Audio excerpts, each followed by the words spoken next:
And the 8th game down, and that is 8 games in a row the Chicago Blackhawks have lost. And that is 7 games in a row the Carolina Hurricanes have won. The Chicago Blackhawks tonight come into Carolina and lose 6-3 to the Carolina Hurricanes. The Hawks looked good in the first 10 minutes of play, and after that, they just look like the team they've been doing all season, falling apart after they can't contain. And well, the Hurricanes has managed to put 5 unanswered goals up to basically end it. The Hawks managed to get it a goal late in the game, but they couldn't really battle enough to get in. Hawks lose 6-3 to the Carolina Hurricanes, and well, this game wasn't even close. The Hurricanes played a hard-nosed game, which they do, they always have, and the Hawks just did what they have done all season, fall apart after going down by a goal. They have an issue, and it keeps happening time and time. It's just, they're written to just be a flat out horrible team when it comes to falling apart after getting a goal against. This team has not been able to contain. This team has not been able to fight back in a game. They had the lead tonight twice, but they gave it up quick. The Hawks look like a team not knowing what they're doing. There is a system failure when it comes to it. The defensive scheme does not work for the Blackhawks when it comes to what they do. They keep pinching up as blue liners, leading to odd man rushes. And it happened multiple times tonight. The Hawks, honestly, in the first 10 minutes, probably looked like the better team on the ice. They were out skating, outperforming the Hurricanes. But the Canes, being the Canes as a Stanley Cup favorite, just did what they have done all season. Beat a team. The Hawks are a team that is winless still. This is our 6th regulation loss on the year, and it's not getting easier. They meet the Hurricanes again next Wednesday. This game set up for a very dirty game for Wednesday to come, because in the third period you could see some chippiness happening. So let's get into the goals of the game, shall we?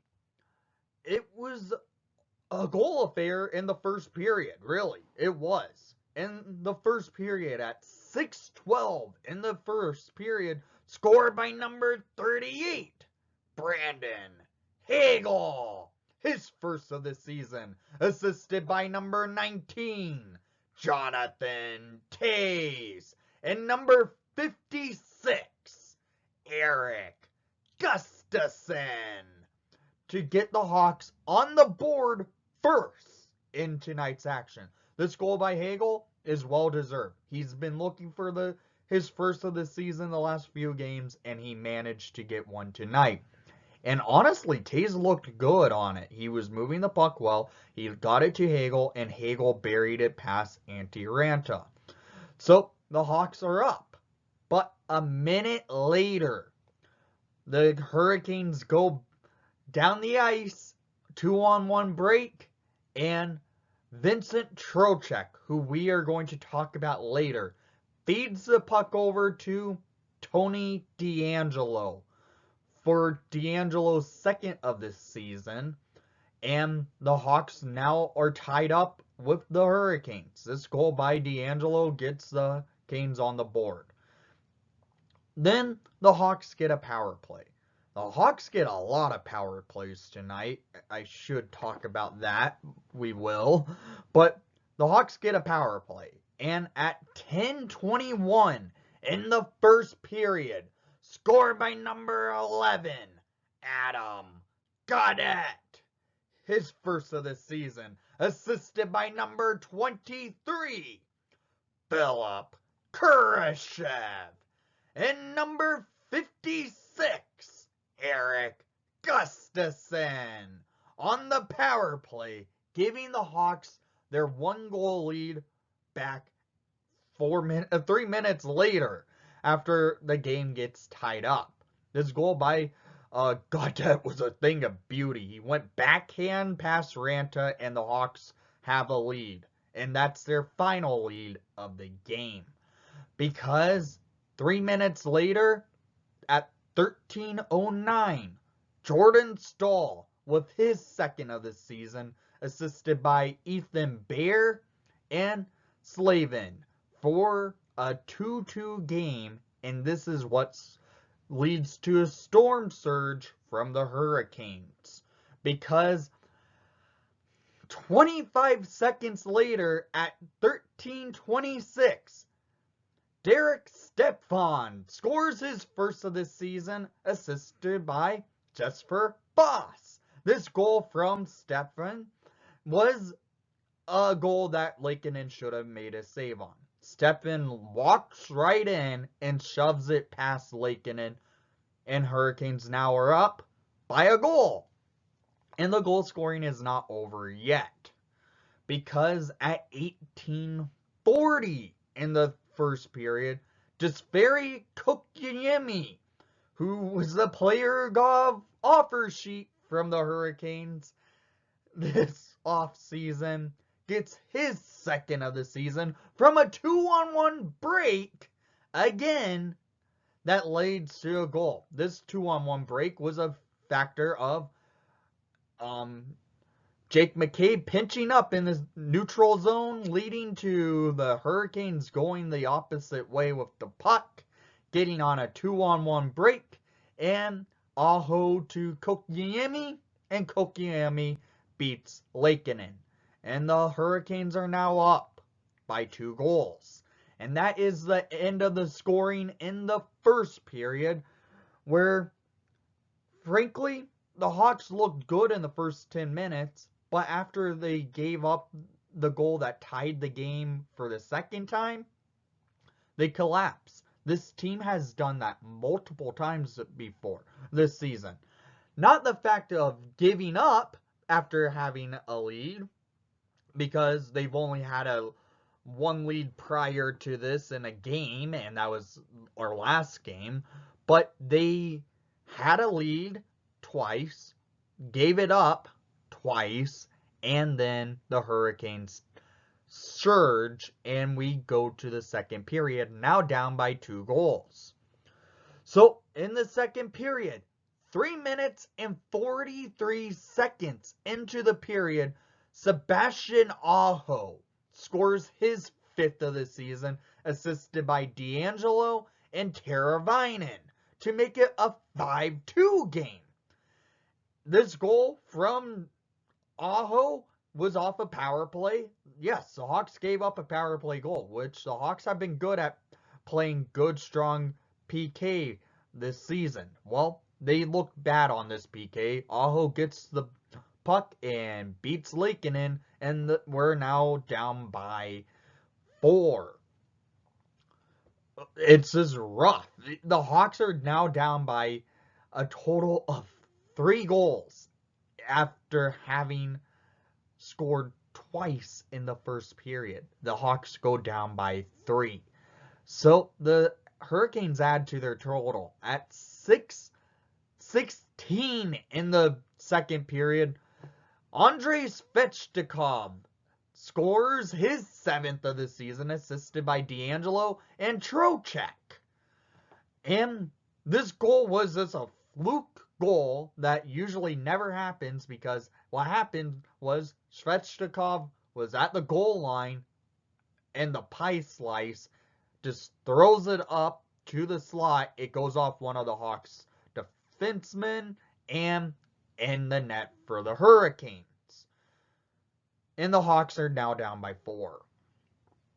Then after that, it starts to get a little chippy in this period because Vincent Trocheck laid a dirty, uncalled for cross check on Tyler Johnson.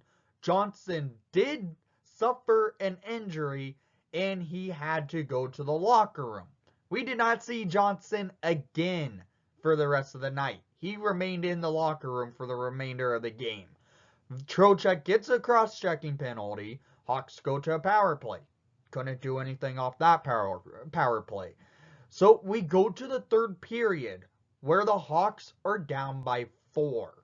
And the Hurricanes, they start getting a lot of penalties racking up at this point. The Hawks start playing a little hard-nosed hockey, and the Canes continue. Because a penalty on another Hurricane leading to a slashing on Calvin DeHaan. DeHaan was holding his wrist, and he was able to remain for the rest of the game, but Hurricanes were throwing some dirty penalties out tonight. But we go to the third period, and, well, it continues chippiness where we get a fight. A fight between Reese Johnson versus Tony DeAngelo. And Reese got a couple good punches in on DeAngelo. And that was good to see. Nice fight by the Hawks in this period. They were battling and fighting back into this game, getting a little chippy. Again, this is not the last we see of them in this coming week. We play them again next Wednesday. So, at 8:08 in the third period, the Hawks are on the power play. And this leads to a opportunity for the Hawks. Because Connor Murphy got a chance to line up a beautiful hit on the guy who injured one of his teammates earlier in the game in Tyler Johnson. So he sees Trocheck getting the puck up the boards. Murphy sees it, and he lines him up for a good hit. Laying out Trocheck. Little retaliation? Maybe. But it leads to a power play coming to the Hawks because a roughing penalty on Svechnikov happened, and we get a power play out of it. And at 8:08 on the power play, the Hawks capitalize again. And this is by number 12, Alex DeBrincat. His 4th of this season, assisted by number 4, Steph Jones. And number 8, Dominic Kubalik. To get the Hawks within 3. And that is it for the goal scoring. But the Hawks, they got a few more power plays at the end of this game where they had a couple chances. And with about 40 seconds remaining in regulation time, with the Hawks still on a power play, they should have had a goal, frankly. The puck crossed the line, the ref blows the whistle, and doesn't see the puck cross the goal line. And that would have been a Kurashev goal, who looked good tonight. But the Hawks could not get that 4th goal they have not been able to score all season. So, I know I usually do the stats of the game before I do the goals of the game. But let's look at the shots on net per period, because I know I did not mention that already. In the first period, it was 10-18 in favor for the Carolina Hurricanes. 10-18. Yeah. That's right there. Showed the Hurricanes charge, and they were able to put up the goals. Second period, 12-10 in favor for the Blackhawks. In the third period, honestly, I think the Hawks had more chances and more shots, but the stats show 4-7 in favor for the Hurricanes. Total shots on net, 26-35 in favor for Carolina. Total power plays for the Hawks tonight. The Hawks went 2 for 8 on the power play, where the Hurricanes went 1 for 3. The Hawks had a lot of power play opportunity, and they were only able to get 2. It was just a rough game. The Hawks were playing a tough match. I know the Hurricanes are viewed as one of the best teams in hockey. They are. And, well, the Hawks just are one of the worst teams when it comes to mental strength to try and hold on to games and try and stay in it. Because all season, they fall apart. They've done it every game. Maybe not against the Toronto Maple Leafs, but they've done it every game, and it's just frustrating. So, down in the comments down below, I want to hear what your thoughts are on tonight's action because, frankly, it's another collapse from the Chicago Blackhawks tonight. And thank you for watching the broadcast. I know you may not have enjoyed the outcome, but please leave a like and subscribe if you haven't done so already. And most of all, this is a long season.